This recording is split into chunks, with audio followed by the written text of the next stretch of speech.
একটা সময় ছিল, এক সময় সবাই বলতো তুই খুব বেশি কম্পিউটারের সময় দিস। সে এসে বলতো একদিন কম্পিউটারই আমার জন্য কাজ করবে। সেই ছেলে আজ বিল গেটস, যে মানুষকে শিখিয়েছে জানালা শুধু খোলা হাওয়া আসে না, জানালা দিয়ে স্বপ্ন আসে। বিল গেটস স্কুলের খুব ভালো ছাত্র ছিল না।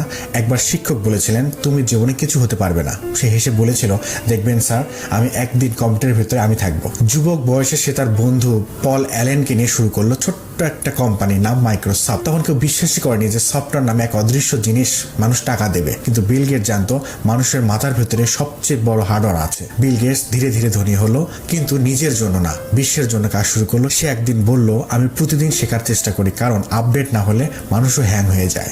একবার এক সাংবাদিক তাকে জিজ্ঞেস করলো আপনি কিভাবে এত সফল? সে বলেছিল আমি রিস্ক নিয়েছিলাম আর সেটাই করে দিয়েছি। আরেকবার এক বাচ্চা তাকে জিজ্ঞেস করেছিল স্যার আপনি এত ধনী তবু এত সাদাসিধে কেন?